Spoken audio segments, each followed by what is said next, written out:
What is up, fam? Bienvenidos a un día más leyendo la Biblia en todo un año, dando contexto, haciendo referencias y hablando de verdades que no solamente son prácticas, sino son aplicables en nuestro día a día.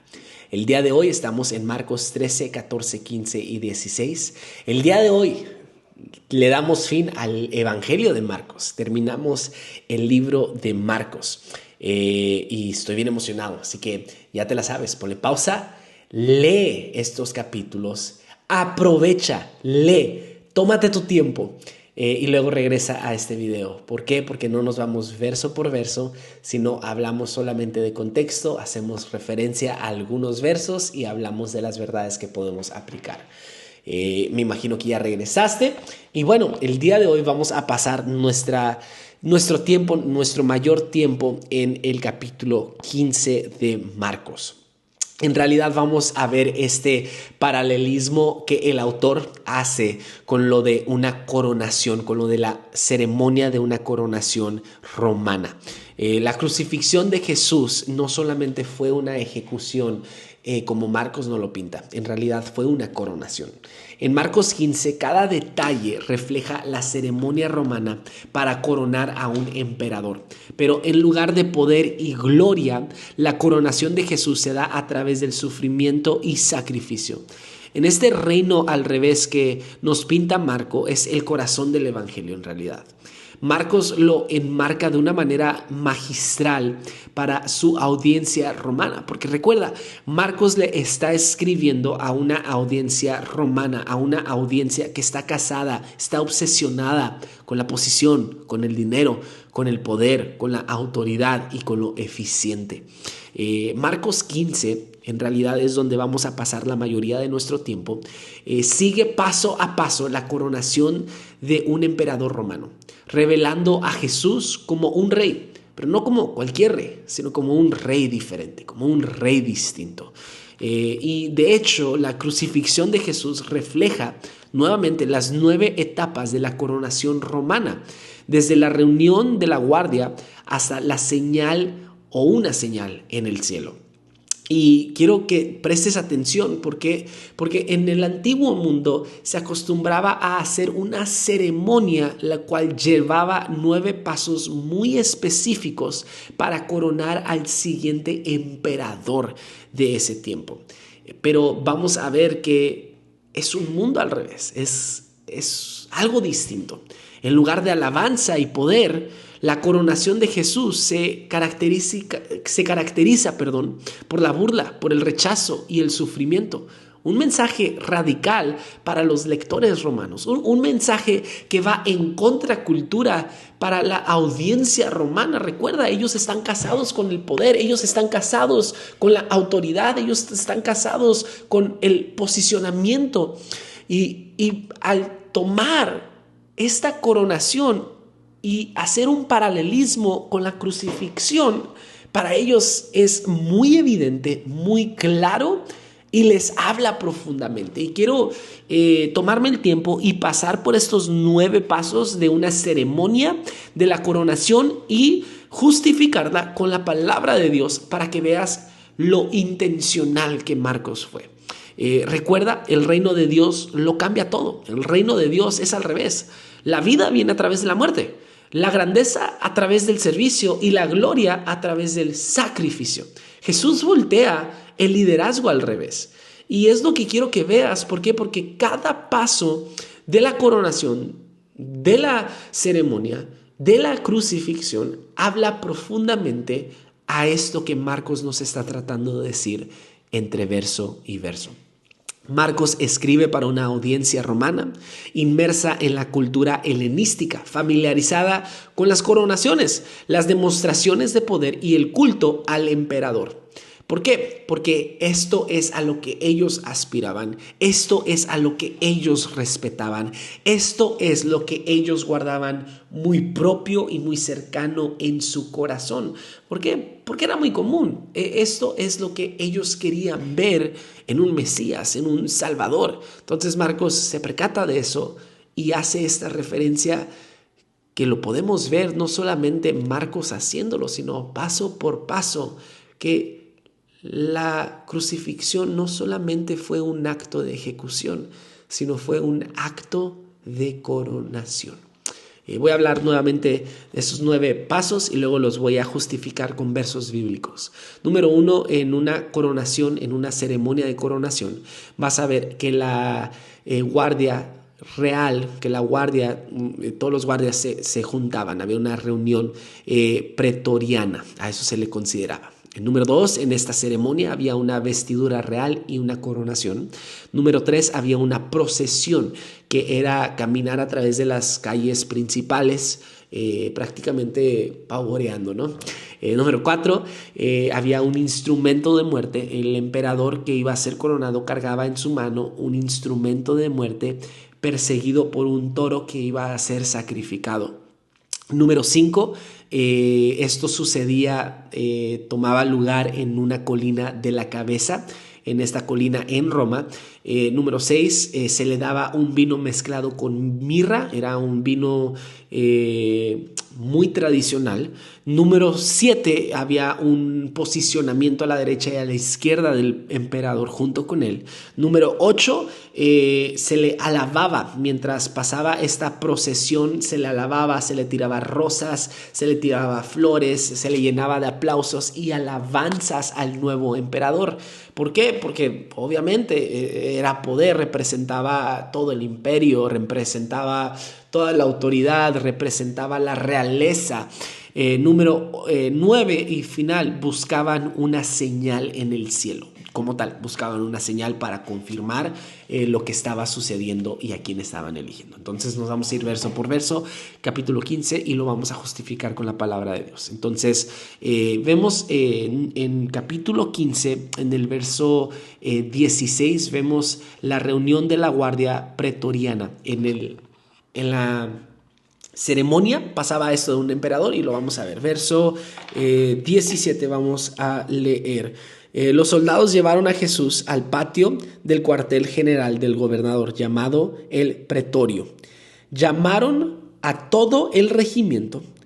Y ese es número 1, reunión, es verso 16. En el verso 17 vamos a ver la vestidura real y la coronación. Verso 17 del capítulo 15 dice, lo vistieron con un manto púrpura, armaron una corona con ramas de espinos y se la pusieron en la cabeza. Ahí vemos el segundo paso de una coronación, de una ceremonia de coronación, vestidura real y una corona. Le ponen un manto púrpura y una corona de espinos. Número 3, procesión. Jesús es llevado por las calles como un emperador. Eso lo vamos a ver en Marcos 15:20. Marcos 15:20 y dice, cuando al fin se cansaron de hacerle burla, le quitaron el manto púrpura y lo volvieron a poner su propia ropa. Luego lo llevaron para crucificarlo. ¿Lo llevaron dónde? Lo llevaron a través de las calles. Número 4, instrumento de muerte. Simeón de Cirene carga la cruz de Jesús como un toro llevando al sacrificio. La cruz representaba el instrumento de muerte y Jesús detrás de Simón, quien le ayudó a cargar la cruz, representaba el instrumento de la muerte. Ojo, esto lo vemos en Marcos 21. Marcos 21 dice, un hombre llamado Simeón que pasaba por ahí, que pasaba por ahí, pero era de Cirene, venía del campo justo en ese momento. Y los soldados lo obligaron a llevar la cruz de Jesús. Entonces aquí se cumple. Lo obligaron a llevar este instrumento de la muerte y atrás venía Jesús, que representaba el toro que iba a ser sacrificado. Número 5, la colina de la cabeza. Jesús es llevado a Galgota, el lugar de la calavera. Así se llamaba este monte. En Marcos 15:22 refleja el monte del Capitolio, colina de la cabeza en Roma, el lugar tradicional de las coronaciones imperiales. Esto lo vamos a ver en el verso 22, capítulo 15, estamos en capítulo 15, verso 22. Y llevaron a Jesús al lugar llamado Galgota, que significa lugar de la calavera. Luego vamos a ver el vino mezclado con mirra. Se le ofrece esta bebida real, pero la rechaza En Marcos 15:23 hace eco a la bebida lujosa que se le ofrecía a los emperadores romanos. Jesús la rechaza simbolizando su autosuficiencia y su sacrificio. Capítulo 23 lo vamos a leer. Capítulo 20... Sí, capítulo 23. Capítulo 23 dice, le ofrecieron vino mezclado con mirra, pero él lo rechazó. Luego vamos a ver el posicionamiento a la derecha y a la izquierda. Son dos criminales en esta ocasión. Son crucificados a su lado. Marcos 27, que recuerda, esto es lo que se estaba peleando los discípulos, ¿verdad? Le dijeron, hey, yo quiero un espacio a tu derecha y yo a tu izquierda. Verso 27 dice, con la crucifixión crucificaron a dos revolucionarios, uno a su derecha y otro a su izquierda. Número 8, vemos burla en lugar de alabanza. En vez de honor, Jesús es ridiculizado como el rey de los judíos. Marcos 29 al 32 dice... La gente que pasaba por ahí gritaba insultos y movía la cabeza en forma burlona. Pero mírate ahora, le gritaban. Dijiste que ibas a destruir el templo y a reconstruirlo en 3 días. Muy bien, sálvate a ti mismo y baja de la cruz. Los principales sacerdotes y los maestros de la ley religiosa también se burlaban de Jesús, salvo otros se mofaban. Pero no puede salvarse a sí mismo. Que este Mesías, este rey de Israel, baje de la cruz para que podamos verlo y creerle. Hasta los hombres que estaban crucificados con Jesús se burlaban de él. Número 9 y último, señal en el cielo, el gran final. La oscuridad cubre la tierra por 3 horas, Marcos 15:33. Al mediodía la tierra se llenó de oscuridad hasta las 3 de la tarde. Luego a las 3 de la tarde, Jesús clamó con voz fuerte, Elí, Elí, lama sabactani, que significa, Dios mío, ¿por qué me has desamparado? ¿Por qué me has abandonado?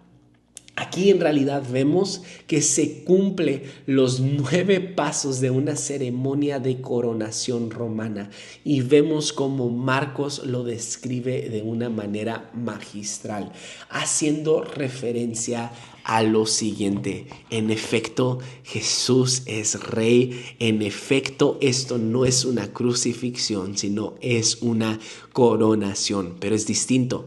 En lugar de poder, en lugar de tomar el mando, en lugar de hacerlo magnífico, él lo hace al revés. Recuerda, el reino de Dios lo cambia todo. La vida viene a través de la muerte, la grandeza a través del servicio y la gloria a través del sacrificio.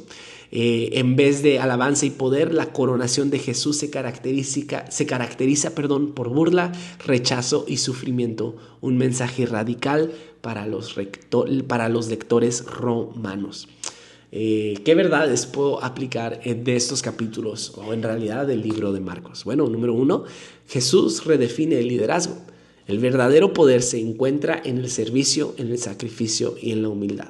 Número 2, la cruz no es una derrota, sino es un trono. Jesús reina no a través de la fuerza, sino del amor entregado hacia nosotros.